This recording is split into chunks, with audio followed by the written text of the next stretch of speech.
melakukan praktikum yang berkaitan dengan modul 3 tentang makanan. Kegiatan praktikum 3 yaitu tentang pencernaan makanan. Nah, pencernaan makanan di sini difokuskan pada sistem pencernaan pada manusia. Nah, sistem pencernaan pada manusia ini yang pertama itu dimulai dari mulut, kemudian kerongkongan, lalu lambung, usus halus, usus besar, rektum, dan juga anus. Untuk penjelasan lebih lengkapnya, saya akan menjelaskan pada gambar berikut. Nah, berikut sistem pencernaan pada manusia. Yang pertama dimulai dari mulut. Nah, mulut merupakan sistem pencernaan pada manusia. Pada saat kita makan, tentu kita mengunyah makanan tersebut sehingga menjadi potongan yang lebih kecil dan mudah untuk dicerna.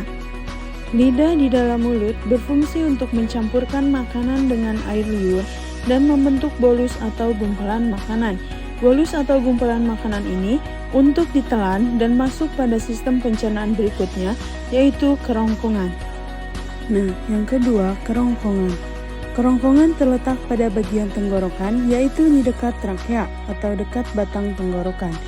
Kerongkongan berfungsi untuk menyalurkan makanan dari mulut ke lambung dengan gerakan peristaltik atau biasa disebut dengan gerakan meremas otot. Otot dalam kerongkongan berfungsi untuk memastikan bahwa makanan atau minuman yang sudah masuk di dalam lambung ini tidak naik lagi ke kerongkongan atau ke mulut.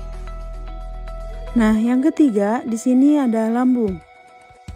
Lambung adalah organ berongga yang berfungsi sebagai wadah yang akan menampung makanan. Selain lambung mencerna makanan secara kimiawi menggunakan asam lambung dan enzim pepsin yang memecah protein, juga mencampur dan menggiling makanan menjadi bubur makanan. Nah, makanan yang masuk lambung itu diolah agar menjadi cairan pekat untuk didorong menuju usus halus. Nah, yang keempat ini ada usus halus.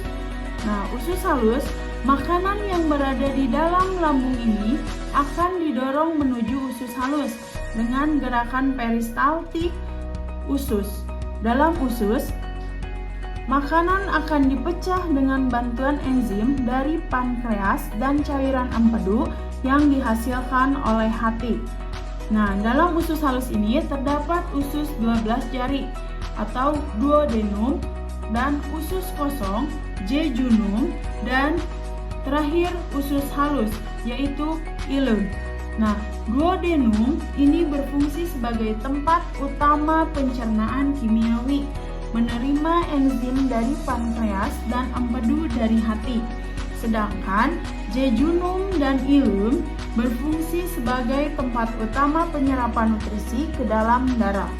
Nah, setelah usus halus, di sini terdapat usus besar. Usus besar ini ketika nutrisi telah diserap oleh tubuh, maka semua makanan yang diproses dalam sistem pencernaan manusia akan menimbulkan sisa atau limbah yang disebut dengan tinja atau feses.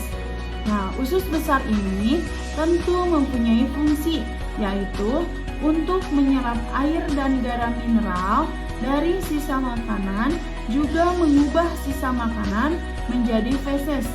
Nah, usus besar tersebut akan mendorong limbah makanan ke dalam rektum.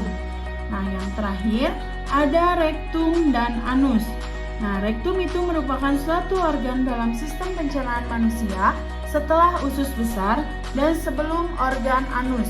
Nah, rektum ini mempunyai fungsi untuk menyimpan feses sementara sebelum dikeluarkan dari tubuh.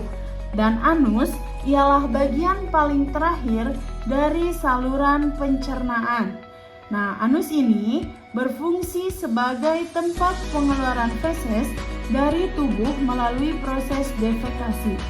Nah, pada anus terdapat otot dasar panggul dan 2 sfinkter yang berfungsi untuk mendeteksi isi rektum apakah berisi padat, gas, atau cair.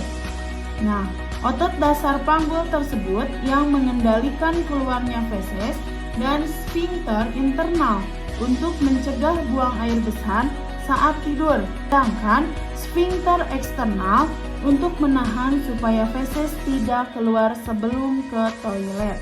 Sekian penjelasan mengenai sistem pencernaan pada manusia. Terima kasih atas perhatiannya. Semoga bermanfaat. Wassalamualaikum warahmatullahi wabarakatuh.